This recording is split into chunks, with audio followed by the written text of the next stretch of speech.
Hello, Dr. Richter here with another edition of omega3health.us, omega3health.us. I have elaborate YouTubes on diabetes already. Here's a short version. So, diabetes is metabolic syndrome, and in order to understand it better, you need your omega-3 balance test and our new gut health test to really get to the root of it. 1 in 10 now are diagnosed with diabetes. That is a staggering number of 38 million people. And that is basically globally prevalent. It's been rising, and I will explain why that is. The US has now young people, not just the US, even Taiwan, people in their 20s are diagnosed with diabetes. And why is that? So, the direct link of metabolic syndrome and diabetes is to omega-3 deficiency or vice versa, high omega-6. And you can see all the data published in peer-reviewed articles that when your omega-3 index is below 4%, where it is now for everybody, people on average test at 2.5%, and that is worldwide with a few exceptions of Japan and Norway, traditional fishing countries. Even Taiwan, for example, is at the same US average. So less than 4% is pretty much everybody now. That is not how we grew up, and that's not how it was 50 years ago. So that basically increases your relative risk of diabetes by the age of 60 tremendously.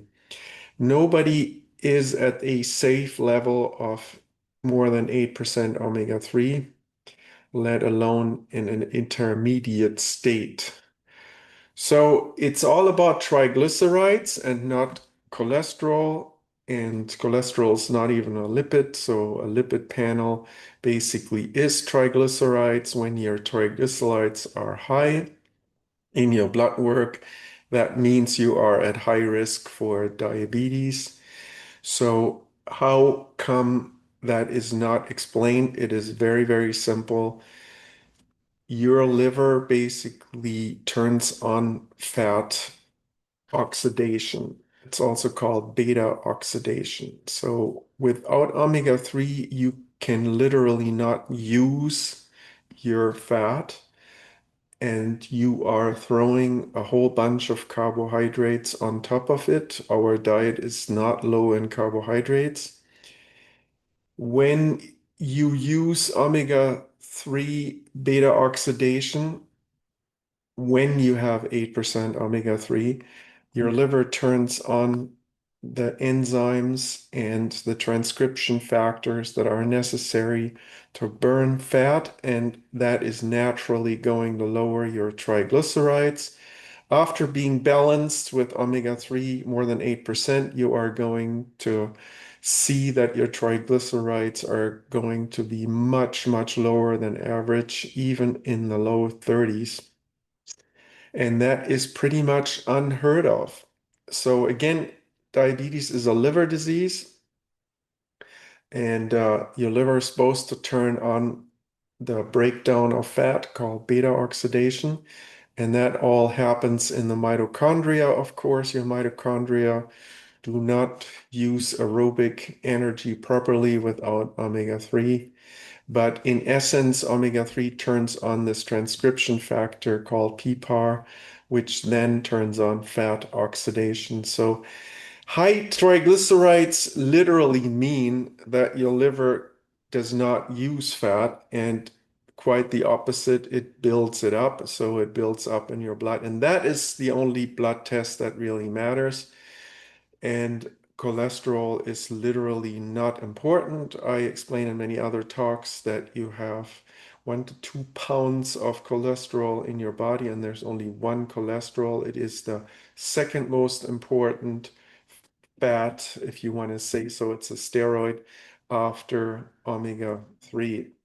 So I hope this is kind of clear. So when your liver does not make proper beta oxidation, breaking down its fat, of course the triglycerides are going to show up in your blood. So this is all published, 33% lower risk of diabetes 2 when you have a high chain omega-3 EPA plus DHA content. You can simply divide the population into quartiles. You don't even need to supplement. And many studies you can read up on. This is definitely known in the literature, yet it is not discussed by your doctor.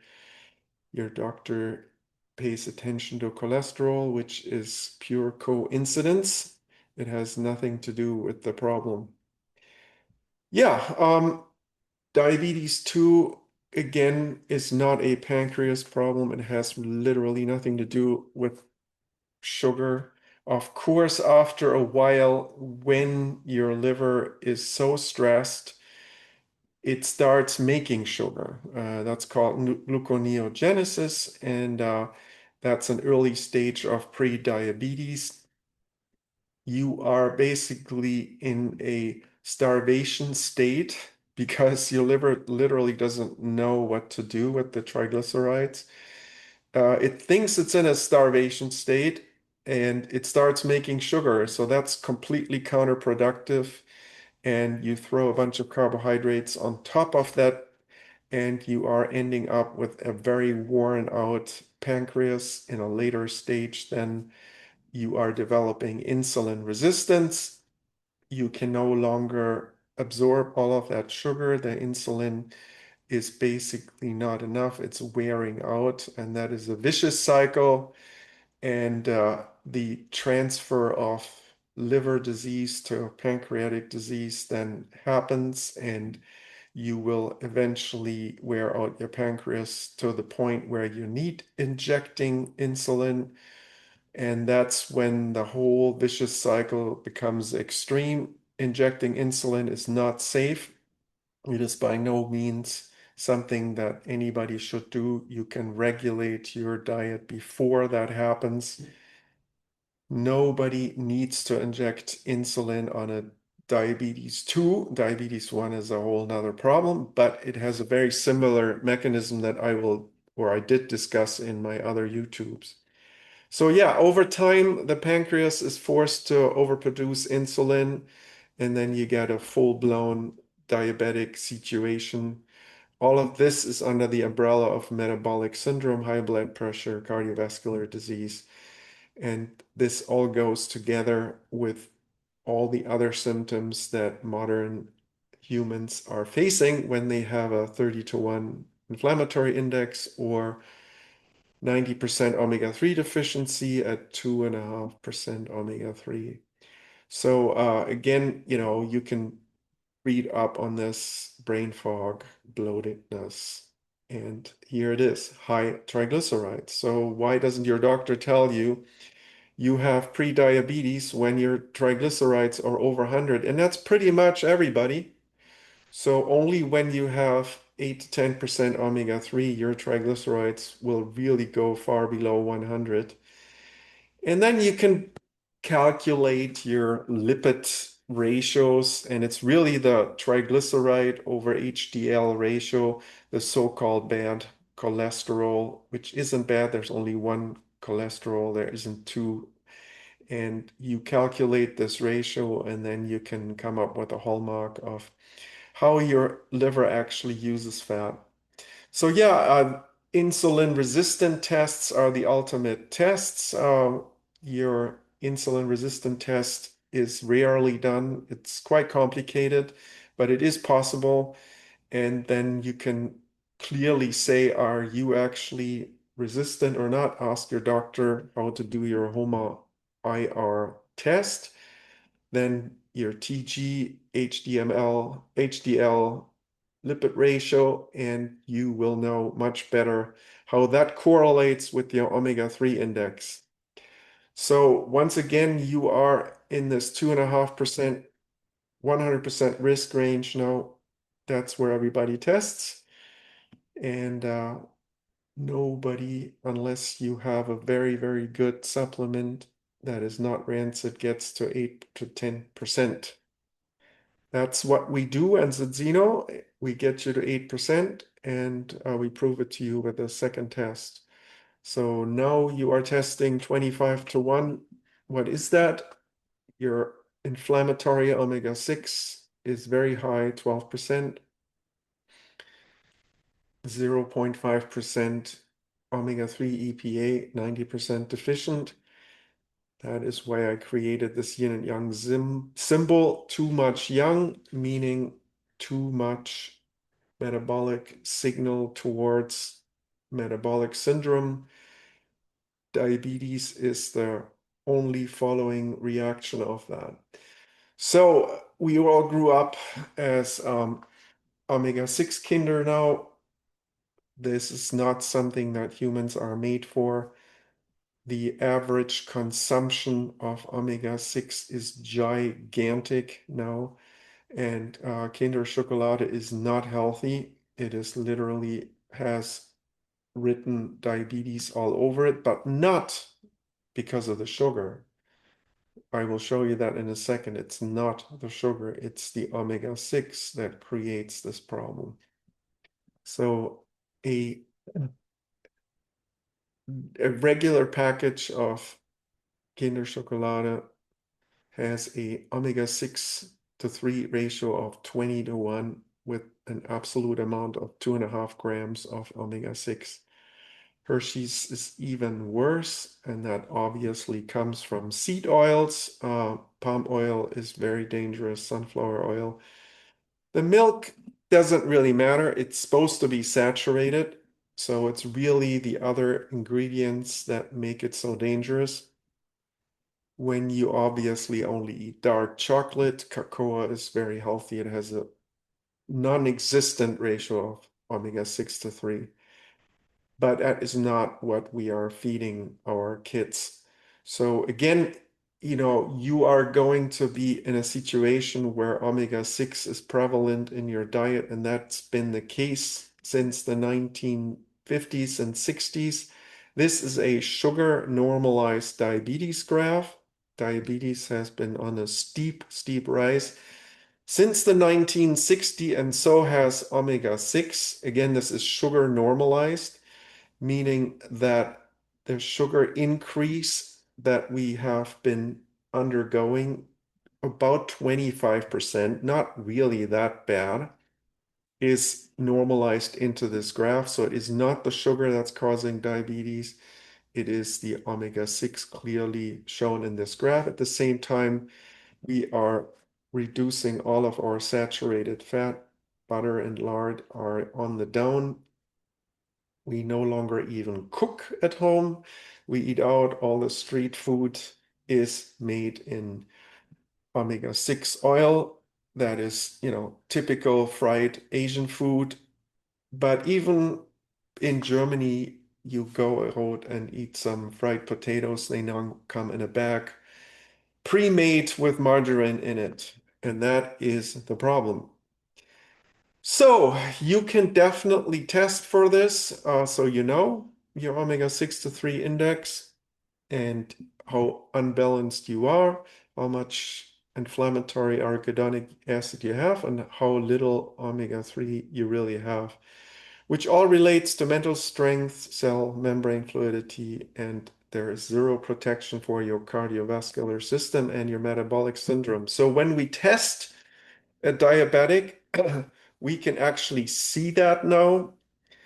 Here we have a very, very low deficiency, 94% deficient on EPA.